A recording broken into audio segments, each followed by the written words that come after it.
Hello humanities, welcome to this channel. आज के इस वीडियो में हम क्लास 11 ज्योग्राफी का chapter 3 interior of the earth को समझेंगे। तो बिना देर किए चलते हैं चैप्टर की ओर। क्या तुमने सोचा है कि हमारी अर्थ अंदर से कैसी है? ये 3 लेयर्स में डिवाइडेड है, क्रस्ट, मेंटल एंड कोर। बस यही पढ़ना है हमें आज इस चैप्टर में। सबसे पहले जानो कि आखिर हमें पता कैसे चलता है कि अर्थ अंदर से है कैसी, क्योंकि अर्थ की रेडियस है 6378 किलोमीटर। और अगर तुम 3 से 4 किलोमीटर के नीचे भी चले गए ना भाई, चंद मिनटों में भस्म हो जाओगे तुम। इतना ज़्यादा टेम्परेचर होता है वहाँ का। तो हमें कैसे पता? इसके लिए हमारे पास होते हैं 2 सोर्सेज, पहला डायरेक्ट और दूसरा इनडायरेक्ट। पहले डायरेक्ट सोर्सेज को समझते हैं। सबसे पहला डायरेक्ट सोर्स होता है सरफेस रॉक्स। एक एग्जांपल लो, साउथ अफ्रीका की गोल्ड माइंस 3 से 4 किलोमीटर गहरी हैं।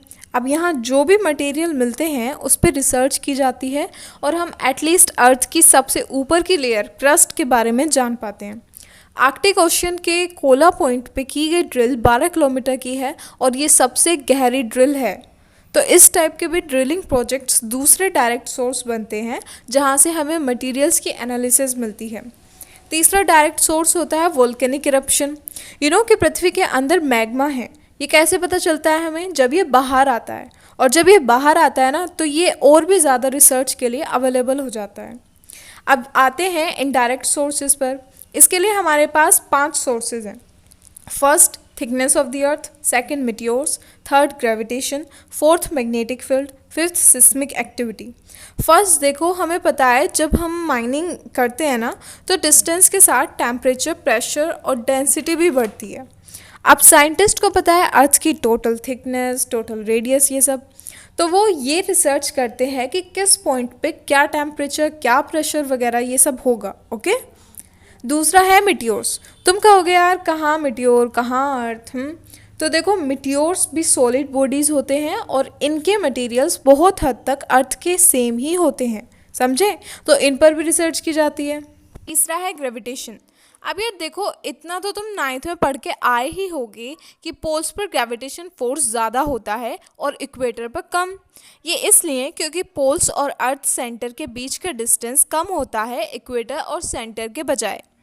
एक तो ये फैक्टर हो गया। दूसरा है डेंसिटी। तुम्हें ये भी पता होना चाहिए कि जहाँ अंदर मटेरियल की डेंसिटी ज़्यादा होती है वहाँ ग्रेविटी भी ज़्यादा होती है, और जहाँ मटेरियल्स कम वहाँ ग्रेविटी भी कम। तो ये बात तो साफ हो गई ना, जहाँ ग्रेविटी ज़्यादा वहाँ अंदर मटेरियल भी ज़्यादा होंगे बजाय दूसरी जगह के। पर सबसे महत्वपूर्ण बात सुनो, साइंटिस्ट ये देखते हैं कि किसी जगह पर ग्रेविटी ज़्यादा होनी चाहिए थी पर फिर भी वहाँ कम है, तो इसका मतलब वहाँ मटेरियल्स कम हैं।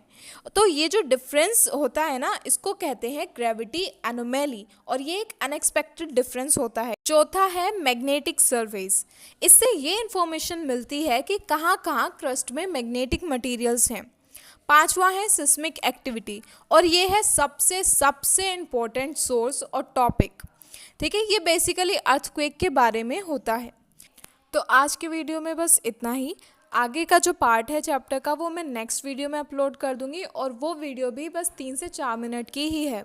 आई just need your support because it's my first video guys as a teacher, और मैं चाहती हूँ कि अगर आप कमेंट में मुझे बताएं कि कैसी लगी वीडियो, तो मैं और अच्छे तरीके से आपको आगे बढ़ाने की कोशिश करूँगी।